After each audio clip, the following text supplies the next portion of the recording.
નમસ્કાર. અવાજ આવે છે?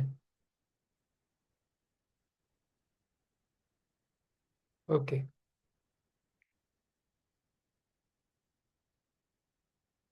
लकुलिश योग यूनिवर्सिटी विश्व उमिया फाउंडेशन की ओर से योगाहार के ऑनलाइन कोर्स में आप सब योगी आत्माओं का स्वागत है। हमारा जूम सेशन 9 बजे स्टार्ट होगा। 5 मिनट के अंदर अंदर सब लोग को एडमिट हो जाना है। 40 मिनट का सेशन रहेगा हमारा। 40 मिनट में अपने आप जूम मीटिंग खत्म हो जाएगी। लकुलिश योग यूनिवर्सिटी योग की यूनिवर्सिटी है। योग के विषय वो लोग पढ़ाते हैं। अहमदाबाद में निरमा के सामने यूनिवर्सिटी है। आप लोगों को कभी मौका मिले तो एक बार विजिट जरूर करें। निरमा यूनिवर्सिटी वैष्णो देवी सर्कल के पास ही है। वैष्णो देवी सर्कल के पास ही विश्व उमिया फाउंडेशन भी है। पिछली बार हमने विश्व उमिया फाउंडेशन के बारे में बातें की थी। विश्व उमिया फाउंडेशन सिर्फ मंदिर नहीं है,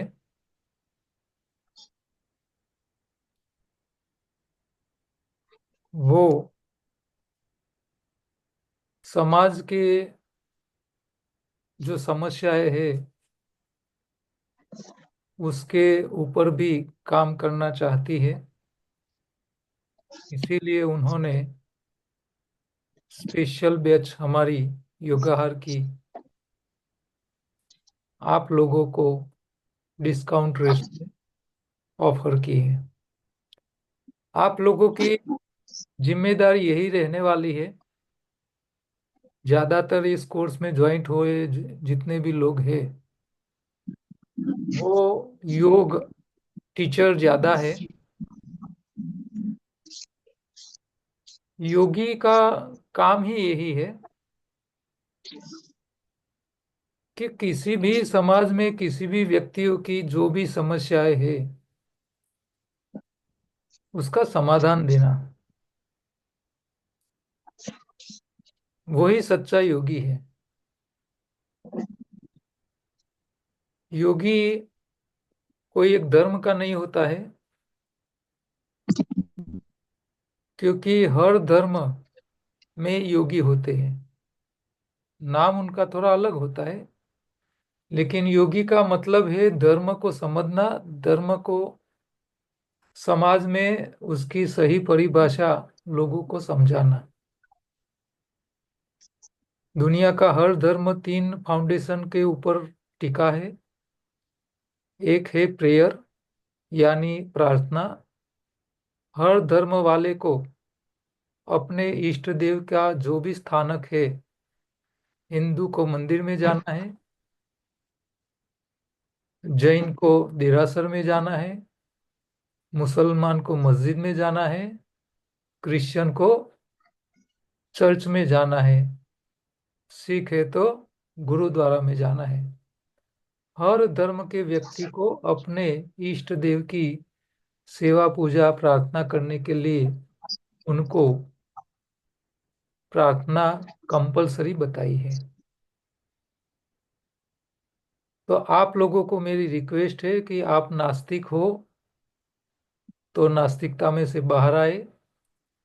अपने जो भी घर में जो भी संप्रदाय में मानते हो आप लोग, उसके जो भी आराध्य देव है उनकी सेवा पूजा कीर्तन करना शुरू कीजिए। दूसरा होता है चैरिटी। ऐसे तो रामचरितमानस में तप सेवा सुमिरन नाम की सिस्टम उसको बताया है। सुमिरन यानी प्रार्थना, ईश्वर को याद करना। सेवा यानी चैरिटी। हर धर्म ने बताया है कि भी आपकी आय जो भी है उसमें से थोड़ा डोनेट कीजिए। आपके पास जो समय है इसमें से थोड़ा समय भी सेवा के लिए निकालो। और आपके पास जो ज्ञान है उसका भी आप लोगों के जीवन में काम में आए इसके लिए उसको देना शुरू करो। जो व्यक्ति थोड़ा थोड़ा समय देता रहता है, थोड़ी थोड़ी बुद्धि दूसरों को ज्ञान देता रहता है, जो लोग अपनी आय में से दान करते रहते हैं, उनके जीवन में ईश्वर समस्याओं के समय मदद के लिए खुद आता है। और आपको नरसिंह मेहता से लेके मीराबाई तक के एग्जाम्पल आपको सबको पता है। तो आप ऐसा मत मानो कि भाई ईश्वर आपको सहाय नहीं करता है, लेकिन उनको करता है जो प्रार्थना करता है, सेवा में लीन रहता है। दुनिया के हर व्यक्ति की ये ड्यूटी है, फर्ज है, अपने इष्ट देव की सेवा पूजा करना, प्रार्थना करना। और चैरिटी, चैरिटी यानी समय, ज्ञान और धन का दान करते रहना। वानप्रस्थ जिंदगी के बाद तो मैक्सिमम आपको चैरिटी के लिए समय निकालना होता है, ऐसा हमारे शास्त्र कहते हैं। समाज के अंदर समय के हिसाब से परिवर्तन होता रहता है और समय के हिसाब से नई नई सामाजिक समस्याएं पैदा होती रहती हैं। तो 5,000 साल पहले जो समस्याएं थी वो अलग थी, 2,000 साल पहले समस्याएं थी वो अलग थी। भारत अंग्रेजों के अंदर गुलाम था, अंग्रेजों के हाथ नीचे, तब भी एक समस्या अलग थी। गुलामी में से बाहर आए, आजादी मिल गई, तो आजादी के बाद भी समस्याएं कुछ नई पैदा हो गई है। समय के साथ समस्याएं बदलाती रहती है, लेकिन शास्त्र हर समय समस्याओं में से कैसे बाहर निकला जाए उसके बारे में बताता रहता है। भगवत गीता उसका सबसे बढ़िया उदाहरण है। तो हमको समय के अनुसार समाज की जो समस्याएं है उसको समझने का प्रयत्न करना है। और उसका आसान रास्ता क्या है, लोग समस्या में फंसे ही नहीं, उसके लिए क्या किया जाए वो सब आपको पहले तो समझना जरूरी है। और समझने के बाद आप लोगों को समझा सकते हो। तो जब तक नॉलेज नहीं होगा, समझ नहीं होगा, तब तक आप किसी को कुछ बता नहीं पाओगे। तो योगाहार कोर्स सिर्फ डाइट के लिए है ऐसा नहीं है, आदि व्याधि उपाधि तीनों के लिए है।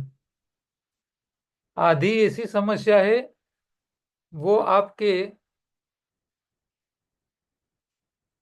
जन्म के साथ आती है, पिछले जन्म के कर्म के साथ आती है। व्याधि ऐसी होती है, वो आपकी लाइफस्टाइल खान पान के कारण आपके शरीर में समस्या पैदा करती है। और उपाधि ऐसी है कि आप अपनी बुद्धि को ओवर चला के जो जरूरी नहीं है जीवन में उसके पीछे भागना, और वो भागने के बाद जीवन में समस्याएं खड़ी होती है। तो खुद पैदा जो करते हो आप समस्याएं, वो सब उपाधियां हैं। गुजराती में कहावत होती है, सबको पता है कि जे समझियो ये बावत ही गया। तो समझदार तो शादी के चक्कर में पड़ता ही नहीं है। जो अवधूत लोग होते हैं वो जन्म से ही संसार के अंदर नहीं घुसते हैं, वो अपना रास्ता पकड़ लेते हैं। वो इसीलिए पकड़ लेते हैं कि भी वो जन्म के साथ ही वो संस्कार लेके आते हैं। वो छोटे बच्चे होते हैं फिर भी उनको संसार का मोह नहीं होता है। वो अवधूती होते हैं, अवधूती के कारण वो अपने रास्ता खुद ही चूज कर लेते हैं। तो अलगाड़ी लोग होते हैं, वो सब ऐसे नहीं होते हैं। लेकिन हम तो संसारी है, संसार में रहना है और साधु की तरह जीना है, वो सबसे कठिन कार्य है। संसार छोड़ के तो सब जी लेते हैं, लेकिन संसार में रह के साधु की तरह जिंदगी जीना बहुत कठिन है। तो हमको योगाहार के कोर्स के जरिए योग और आहार दोनों को समझने का प्रयत्न करना है। योग शास्त्र क्या कहता है? योग का सिंपल सा मीनिंग होता है जुड़ना। किसके साथ जुड़ना? तो आपका आत्मा का परमेश्वर के साथ, परमात्मा के साथ जोड़न करना, संधि करना, इसको योग कहते हैं। ये सिंपल सी व्याख्या है। इसके अलावा योग की प्रकारें कई प्रकार के हैं। अलग अलग रास्ते योग कर सकते हो, ईश्वर को आप पहुंच सकते हो ईश्वर के पास। इसमें सिंपल से जो टाइप से कर्म योग है, ज्ञान योग है, भक्ति योग है, तंत्र योग है, मंत्र योग है, हठ योग है। अभी कुंभ का मेला चल रहा है, महाकुंभ है, सिंपल सा नहीं है। तो महाकुंभ में ऐसे योगी होते हैं, हठ योगी। हाँ, तो आप रील में और फेसबुक में या इसमें सब देखते होंगे कि हठ योगी कैसे कैसे पूरी जिंदगी अपने शरीर को हठ पकड़वाते हैं भाई। एक पैर पे खड़े रहने का, मिट्टी के अंदर रहने का, एक हाथ ऊंचा करके रहने का पूरी जिंदगी। हाँ, तो ऐसे ऐसे अलग अलग प्रकार के हठ योगी भी होते हैं। भगवान कृष्ण ने भगवत गीता जो लिखी है उसमें 18 अध्याय, 18 प्रकार के योग का वर्णन बताता है। तो हम उनमें सब डीप में नहीं जाएंगे, सबको सीखने की भी जरूरत नहीं है। हमारा काम एक ही है, समस्या का समाधान। समस्या क्यों पैदा होती है, जीवन में आने वाली समस्याओं का समाधान क्या होना चाहिए, किस तरह हमें उसमें से बाहर निकलने का प्रयत्न करना चाहिए। हमारी संस्कृति के सनातन के अंदर कई प्रकार के अलग अलग शास्त्र हैं। आयुर्वेद से लेके ज्योतिष शास्त्र से लेके कई प्रकार के शास्त्र अवेलेबल है, योग से लेके कई। हर एक का अपना एक अलग महत्व होता है। हर एक शास्त्र में अलग अलग लोग एक्सपर्ट होते हैं। इसमें ऐसा भी है कि कलयुग का जमाना है तो इसका दुरुपयोग करने वाले लोग भी आपको मिल जाएंगे, लेकिन सब दुरुपयोग करने वाले लोग होते हैं तो उनके कारण शास्त्र गलत है ऐसा हमको कभी नहीं बोलना चाहिए। ज्योतिष शास्त्र के बारे में भी मैं बताऊँ तो बच्चा जब जन्म लेता है तो वो अपनी एक स्पेसिफिक कुंडली लेके जन्म लेता है। तो कई फैमिली के अंदर अपने पितरों का सही तरह से मोक्ष नहीं होता है या तो दोष कोई रह जाता है, तो सब कुंडलियों में शो होता है। और जब उसका विधि विधान सही तरह से सही जगह पे होता है, फिर नए बच्चे जन्म लेते हैं तो ऐसे दोष जो अगले बच्चों में होते हैं, वो नए बच्चों के जन्म के साथ निकल जाते हैं। तो ऐसे कई बातें हैं जिसको हमको अभी डिटेल में उसके ऊपर कुछ समझना नहीं, क्योंकि ये हमारा विषय नहीं है। हमारा विषय यही है कि जीवन में समस्याएं कम आनी चाहिए। तो हम कहाँ चूक करते हैं, चाहे शरीर में आने वाली रोग की समस्या हो या जीवन में आने वाली दूसरी समस्या हो। तो शास्त्रों ने हमको बताया है प्रेयर करना, चैरिटी करना, ये दो कार्य ऐसे हैं कि जो लोग ये दो में समय देंगे, इसको महत्व देंगे और अपने जीवन को इसी रास्ते पे चलाते हैं, उनकी फैमिली में, उनके जीवन में, चाहे पैसा ज्यादा न मिले, लेकिन जीवन का जो आनंद है, जीवन का जो संतोष है, आत्म संतोष जो होता है, वो बहुत बढ़िया होता है। और जीवन का लक्ष्य यही होना चाहिए कि आपके जीवन में आत्म संतोष होना चाहिए। आपके पास कितना बड़ा बंगला है, कितनी बड़ी गाड़ी है, कितना पैसा है, वो महत्व का नहीं है। आपका शरीर सुख कितना है, आपका मन का सुख कितना है, आपका आत्म संतोष कितना है, आपके फैमिली के अंदर कैसे लोग हैं, क्या हर रोज झगड़ा होता है, नहीं होता है, सब आपस में एक दूसरे के साथ जुड़ के रहते हैं, बिना कंकास रहते हैं। तो इससे बढ़िया कुछ नहीं है। पैसे कम हो गए तो चल जाएंगे, लेकिन ज्यादा पैसों वालों को रात को नींद नहीं आती है। बच्चे व्यसनी हो जाते हैं, मुंह दिखाने लायक नहीं होते हैं, ऐसे फैमिली भी होते हैं। तो पैसा मायने नहीं रखते हैं जीवन में, आनंद आत्मसंतोष ज्यादा मायने रखते हैं। तो हमको आदि व्याधि और उपाधि से बचने में योग और आहार कैसे हेल्पफुल हो सकता है, उसके ऊपर हमको समझने का है। ये जो बातें मैं आपको बता रहा हूँ, उसको आपको थोड़ा समझ के उसके ऊपर मनन मंथन करने की आवश्यकता है। आपको इसके ऊपर थोड़ा काम भी करने की जरूरत पड़ेगी, क्योंकि ये सब विषय प्रैक्टिकल के भी विषय हैं। ऐसा नहीं है कि खाली ज्ञान ले लिया फिर जीवन में फायदा हो गया। ज्ञान एक मार्गदर्शक है। ज्ञान का उपयोग आपको जीवन में करना पड़ेगा, तब जाके उसका लाभ मिलेगा। तो जब तक आप उसको प्रैक्टिकली स्टार्ट नहीं करोगे, तब तक उसका फायदा मिलने वाला नहीं है। हमने तो ऐसे कई लोगों को देखे हैं कि जो चिंगू मारवाड़ी होते हैं, कोई मारवाड़ी है तो माफ करना, क्योंकि जो कहावतें हैं उसमें सब आ जाता है। तो चमड़ी टूट जाए डमड़ी न छूटे, ऐसे लोगों के स्वभाव के कारण उसका शरीर भी ऐसा हो जाता है। फिर जो भोजन खाया है, उसका जो बचा हुआ मल है, जो शरीर को जरूरत ही नहीं है, वो समय पे निकल जाना चाहिए, लेकिन स्वभाव चिंगू मारवाड़ी है, तो मल शरीर मल को भी छोड़ने के लिए तैयार नहीं होता है। तो कॉन्स्टिपेशन की समस्या भी उन लोगों को होती है। तो इसके पीछे स्वभाव जिम्मेदार होता है, ऐसा भी हमने देखा है।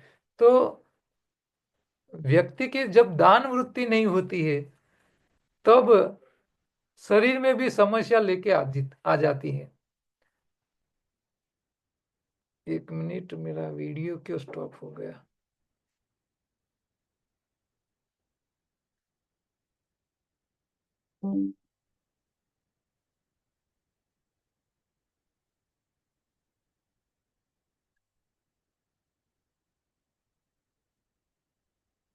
तो हर एक व्यक्ति को समस्याएं कुछ और दिखती है, और इसके पीछे कारण कुछ और होते हैं।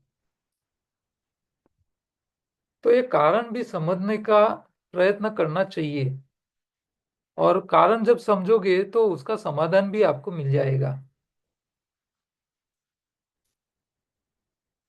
तो योग और आहार, योग आपको समस्याओं के जड़ तक जाने का रास्ता दिखाएगा। आहार सब जगह मायने रखता है, आदि में, व्याधि में और उपाधि में, सब जगह आहार काम करता है। तो आहार के, सही आहार क्या होना चाहिए, कैसे लेना चाहिए, कब लेना चाहिए, किस तरह लेना चाहिए, ये सारी बातें हमको इस कोर्स के अंदर समझने की है। तो हमारे पास अभी 2 सेशन हफ्ते के हैं। मैं सोचता हूँ कि हो सकता है तो एक आध दिन और बढ़ाएंगे। जैसे सेटिंग होता है तो हम एक दिन और बढ़ाएंगे, क्योंकि हमारा सेशन 40 मिनट से लंबा नहीं हो पाएगा। तो हम एक दिन और भी बढ़ाना चाहते हैं, तो उसके लिए कोई भी थोड़ा काम करेंगे। बेसिक थोड़ी मैं आपको बता दूं कि हमारी जो सनातन संस्कृति है इसमें 2 प्रकार के संत होते हैं। एक अवधूती होते हैं, एक संसारी होते हैं। अवधूती ज्यादातर गिरनार जैसे इलाकों में रहते हैं या हिमालय में रहते हैं। अवधूती ऐसे होते हैं, वो जन्मजात ही ईश्वरीय शक्ति के साथ जन्म लेते हैं। छोटी उम्र से ही ये लोग अपने आप को भी पहचान लेते हैं, और दूसरे गुरु भी उसको पहचान लेते हैं, फिर उसको अपने साथ ले जाते हैं। तो वो संसार में नहीं रहते हैं अवधूती लोग। उनका जीवन भी ऐसा होता है कि भी किसी की उसको पड़ी नहीं होती है। कई संत ऐसे मैंने देखे हैं, अवधूती स्मशान में ही रहते थे। आ, नीम करोली बाबा जैसे अवधूती तो छोटी उम्र में, 12 साल की उम्र में गुजरात आ गए थे। और मोरबी के पास ववानिया करके गांव है, जो नवलखी बंदर जाने का रास्ता है मोरबी से। वहाँ नवलखी बंदर से पहले पहले ववानिया नाम का गांव आता है। तो वहाँ ये नीम करोली बाबा जब 12 साल की उम्र में आए थे, तो गांव का छोटा सा तालाब, तालाब के किनारे छोटी सी मंदिर, 4 फुट की, भगवान हनुमान की मंदिर, उसके सामने बैठ के उन्होंने तप किया था। और भगवान का साक्षात्कार उनको वहीं से हुआ था, गुजरात के ववानिया गांव से। ये बात तो कल पिछले हफ्ते में नहीं हुआ था ना? आपको पता है, नहीं हुई है ना? ओके। तो ये ववानिया इतना छोटा सा गांव है, लेकिन ऐसा ऐसे ऐसे लोगों को उन्होंने जन्म दिया है वहाँ। गांधी के गुरु, सबको पता है, श्रीमद राजचंद्र, उनका जन्म भी वही गांव में हुआ था। तो नीम करोली बाबा तो अंग्रेजों के समय थे। उनका साक्षात्कार गुजरात में हुआ, लेकिन वो परिभ्रमण जब करते थे तो अंग्रेजों को उसका सबसे ज्यादा अनुभव हुआ था। एक बार तो उन्होंने पूरी रेलवे को खड़ी करके रख दी थी, और जहां वो रेलवे खड़ी करके रखी थी वहां उन्होंने गाड़ी को चलने ही नहीं दिया। कितने इंजीनियर आ गए, ड्राइवर बदल गए, अंग्रेज लोग आए, लेकिन गाड़ी चली ही नहीं।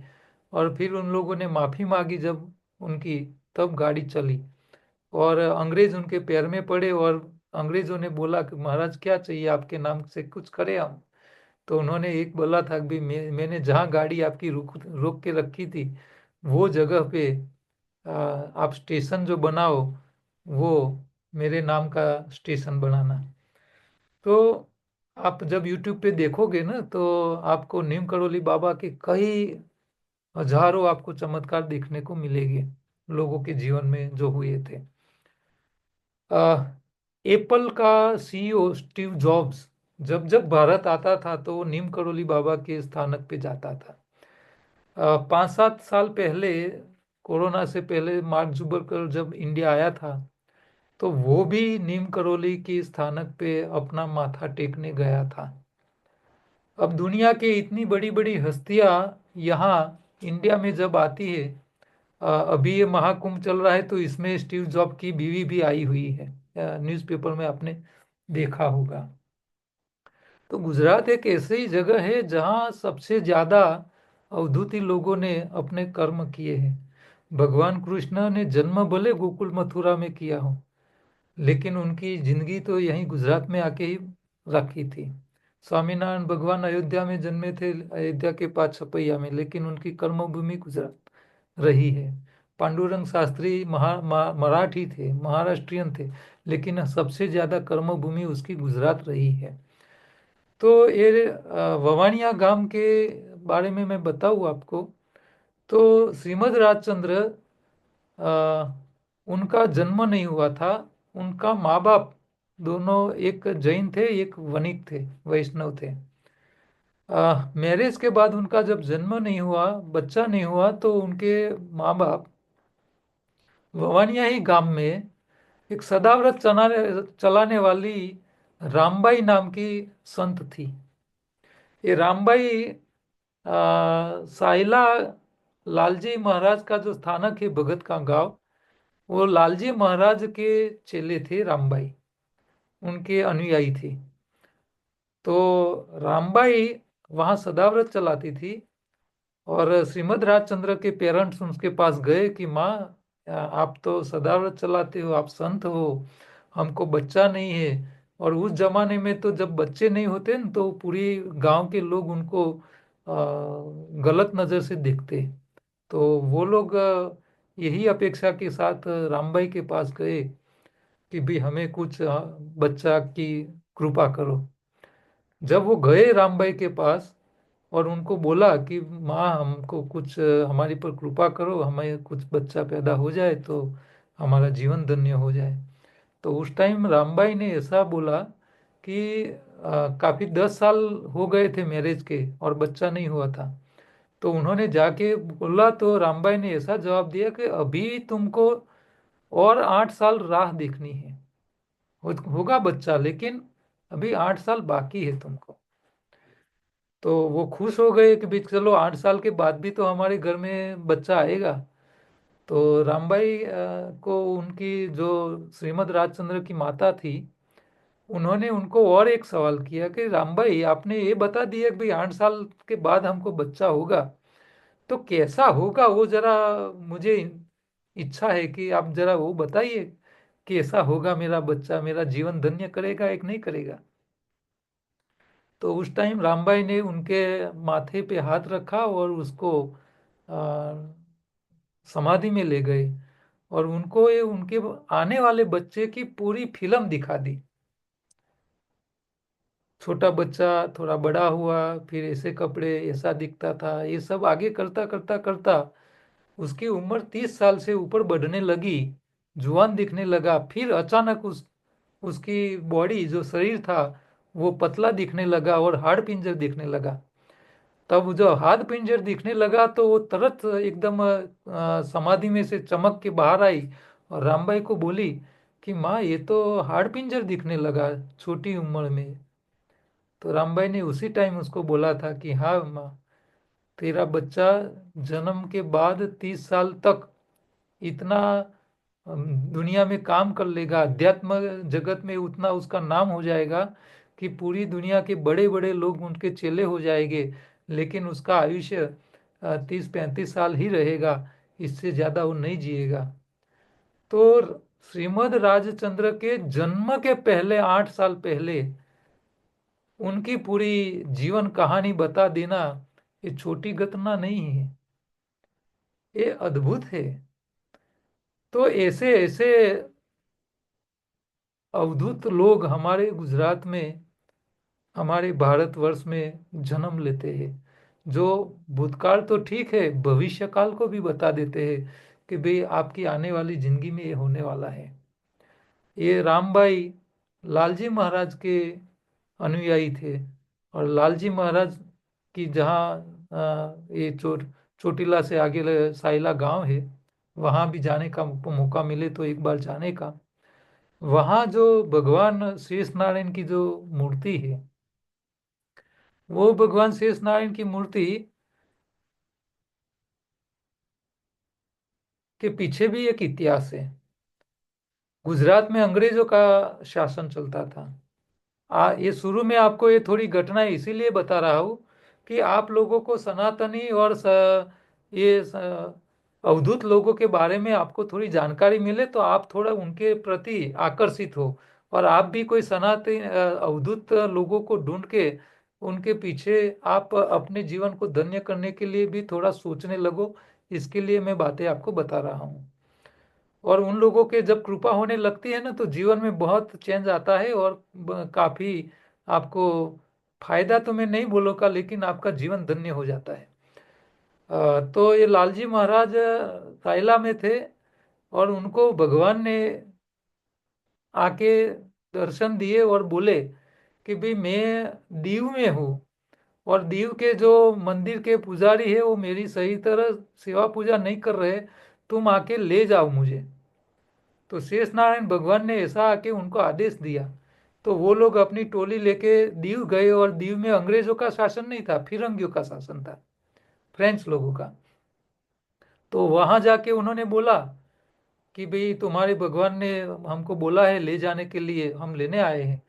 तो वहां के मंदिर वाले ने तो बोल दिया कि ले जाओ आप।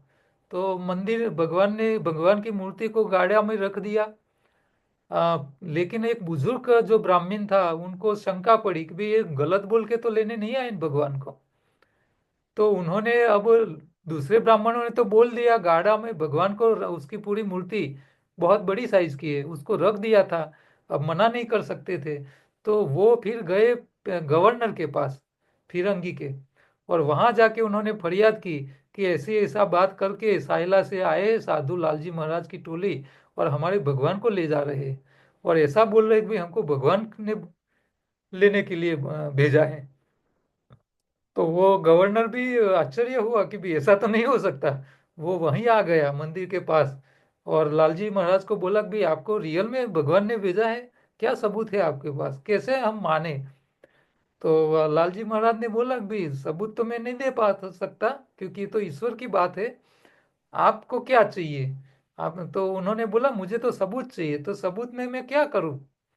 तो उन्होंने शर्त रखी कि भाई रियल में आपको भगवान ने भेजा है, तो ऐसा करो ये गाड़ा के साथ जो बेल लगाए है, जो बेल गाड़ा में आप ले जाने वाले बेल को छोड़ दो, और गाड़ा बिना बेल के चले तो मैं मानूं कि रियल में भगवान ने आपको भेजा है। शरत भी ऐसी रखी उन्होंने कि भाई तो लालजी महाराज ने तो आंख बंद करके भगवान को विनती की दो हाथ जोड़ के कि भाई भगवान तुमने हमको भेजा है यहाँ, कसौटी अब तुमको ही देनी है, और तुम पास नहीं करोगे तो हम तो तुमको यहाँ ही रख के वापिस चले जाएंगे, हमारा कुछ जाने वाला नहीं है, लेकिन तुम्हारी बेइज्जती होने वाली है, क्योंकि लोग बोले कि भाई भगवान बोलता है और फिर जाता है। तो भगवान को उन्होंने रिक्वेस्ट की लालजी महाराज ने। तो भगवान ने बोला कि कोई बात नहीं, मैं ये भी परीक्षा पास करवा दूंगा। फिर उन्होंने बोला फिरंगियों को भाई आप बेल को छोड़ दो गाड़े के साथ से। तो बेल को छोड़ दिया, और थोड़ी देर में गाड़ा अपने आप चलने लगा। तो ये चमत्कार हुआ, तो फिरंगी लोग भी लालजी महाराज के पैर में पड़ गए, और उन्होंने माना कि हम आज तक ऐसा मानते थे कि भाई ये तो ये साधु बाबा है, लेकिन साधु बाबा नहीं, ये सब चमत्कारी लोग हैं और ईश्वर का अस्तित्व दिखा सकते हैं, ऐसा वो लोग तब से मानते थे। तो अंग्रेज लोग भी ये सनातनी जो अवधूत जगत के लोगों थे ना, उनके सामने कभी नहीं पड़ते थे। तो ये सब इसीलिए मैं बता रहा हूँ कि कई लोगों को पता नहीं होता है कि भाई हमारा भूतकाल कितना भव्य था। कई लोग आज भी शंका करते हैं कि भाई नरसिंह मेहता का मामेरा भगवान ने रियल में थोड़ा आए के भरा होगा, तो ये नहीं, ये घटना कर सकते हैं तो ये भी भगवान ने किया होगा, इसके ऊपर हमको शंका रखने की जरूरत नहीं। ईश्वर अस्तित्व है उसका, और ईश्वर ही तुम्हारे जीवन में काफी आपके जीवन के रास्ते वही दिखाते हैं। ऐसा का ऐसा एक दूसरी भी अहमदाबाद के साथ जुड़ी हुई घटना है कि अहमदाबाद में रणछोड़राय जी का मंदिर है घी कांटा विस्तार में। वहाँ जो भगवान की मूर्ति है, तो एक जो संत थे ऐसे अवधूती, उनको भगवान ने स्वप्न में आके बोला कि भी मैं अभी कड़ी के पास थोर के तालाब में हूँ, तुम आके मुझे ले जाओ और मेरी सेवा पूजा करो। तो संत ने भगवान को बोला कि भाई कड़ी का थोड़ तो इतना बड़ा नर सरोवर जैसा बड़ा तालाब है, इतने बड़े तालाब में मैं आपको कहाँ ढूंढूंगा। तो भगवान ने बोला तुमको ढूंढना नहीं है, तुमको तो सिर्फ तालाब तक आना है, आके बोलना ही है कि मैं आ गया, मैं स्वयं बाहर आऊंगा तालाब में से। तो वो संत ने बोला कोई बात नहीं, ऐसा है तो मैं आता हूँ आपको लेने। तो वो थोर के किनारे गए और वहां जाके भगवान को आह्वान लगाया, भगवान मैं आपको लेने आ गया है। तो मन पानी के अंदर से स्वयं वो मूर्ति बाहर आई थी। आज वो घटना को 351 साल हो चुके हैं। और वो 351 साल पुरानी मूर्ति, मूर्ति तो इससे भी पुरानी होगी क्योंकि इसके कई हजारों साल पहले की तालाब में होगी। जब मुगल शासन का आक्रांता जब हमारे देश में आते थे तो कई जगह ऐसे पवित्र जगह अपवित्र न हो जाए इसीलिए ऐसी मूर्तियों को भी तालाबों में पहले फेंक दी जाती थी। तो ये भगवान स्वयंभू बाहर आके पर्चा देते हैं। आज भी आप जाइए घी कांटा विस्तार में रणछोड़राय जी का मंदिर है, वहाँ आपको आज भी इतनी ही चमकदार 350 साल पुरानी मूर्ति की चमक अभी वैसी की वैसी है। आप वहीं लालजी महाराज के वहाँ जाओगे सायला में तो वो भी शेष नारायण भगवान की मूर्ति आपको वैसे की वैसी ही इतनी ही चमकदार आपको दिखने को मिलेगी। तो ऐसी ऐसी कई घटनाएं हैं जो हम बोलने जाए तो पूरा कोर्स भी इसी में ही चला जाए। ऐसे कई कई संत हमारे देश में हो चुके हैं। ऐसा आपको दूसरा संत देखना है तो गायत्री परिवार के श्री राम शर्मा, उनकी हिमालय यात्रा पुस्तकें आपको मिल जाए तो एक बार पढ़ लेना। उसकी एक छोटी सी पुस्तक है, मारो व्हील और वारसो, मारो व्हील अने वारसो। 30-35 रुपये की बुक है, गायत्री मंदिर में कहीं भी आपको मिल जाएगी। एक बार जरूर आप उसको पढ़ लेना। तो सूक्ष्म जगत में कैसे लोग होते हैं कि इन लोगों के कैसे आशीर्वाद कैसे मिलते हैं। श्रीमद ये श्री राम शर्मा आचार्य ने तो इतनी पुस्तकें लिखी है कि आप वो पुस्तकें पढ़ने लग बैठो ना तो भी पूरी जिंदगी पूरी हो जाए आपकी। और वो खुद ऐसे बोलते थे मैं जब लिखने बैठता था तो मैं क्या लिख रहा हूँ मुझे पता नहीं होता था। तो वो सूक्ष्म जगत के लोग उनके पास लिखवाते थे पुस्तकें। तो ऐसी कई बातें हैं। अपने नरेंद्र मोदी साहब जो काम कर रहे हैं, 3 घंटा सोते हैं और इतना काम करते हैं, एक दिन भी बीमार नहीं होते। आप सोचो, ये एक सिंपल मनुष्य का काम नहीं है। इसके ऊपर कितने सूक्ष्म जगत के लोगों का आशीर्वाद होगा तब ये सब हो रहा है। तो आपको किसी का भी आशीर्वाद चाहिए तो आपको आशीर्वाद देने वाले के सामने देखना पड़ेगा। तो आप अपने जीवन में पहली शुरुआत ये कर लीजिए। अभी हमारी मीटिंग 40 मिनट में ख़त्म होने आई है, 2 ही मिनट बाकी है। 2 मिनट में अपने आप बंद हो जाएगी। ठीक है, परसों हम दोबारा मिलेंगे। तो आ, ये एक तो आप अपने इष्ट देव को सेवा पूजा सुबह में शुरू करो, माला भी करना शुरू कर लीजिए। और आपके पास जो भी है एक्सेस, कई लोगों के पास कोई चीजें ऐसी पड़ी है जो काम की नहीं है तो जिसको इसका काम है उसको देते रहो। हाँ, थोड़ा पैसा ज्यादा है तो थोड़ा दान दिया करो, सही जगह होना चाहिए। आपके पास बुद्धि है तो बुद्धि का उपयोग किया करो, समय है तो समय का दान दिया करो। ये 2 काम आप करोगे ना तो आपके जीवन में जो लक्ष्य है ना वो सारे लक्ष्य धीरे धीरे करके आपको फुलफिल होते हुए दिखाई देंगे। क्योंकि ये सब मैंने मेरे जीवन में तो देखा है। आज योगाहार का कोर्स लकुलिश योग यूनिवर्सिटी में मंजूर हो चुका है। इसके पीछे भी मेरे ऐसे कर्म का मुझे फायदा मिला है। इसके अलावा ये नहीं होता है, कोई नया कोर्स यूनिवर्सिटी मंजूर करे। और ये कोई छोटी घटना नहीं है, योगाहार का कोर्स दुनिया में फर्स्ट टाइम कोई यूनिवर्सिटी में फर्स्ट टाइम अप्रूव हुआ है। तो ये हमको हमारे सूक्ष्म जगत के लोगों के आशीर्वाद के ही कारण हुआ है। तो आप भी अपने जीवन में ये सब चाहते हैं तो इसके अंदर थोड़ा काम करना शुरू कीजिए तो आपको फायदा जरूर मिलेगा। क्योंकि जो हमको मिला है तो आपको भी मिलेगा। नेक्स्ट टाइम मिलेंगे क्योंकि अभी समय खत्म होने आया है। कभी भी शट डाउन हो जाएगी अपनी मीटिंग।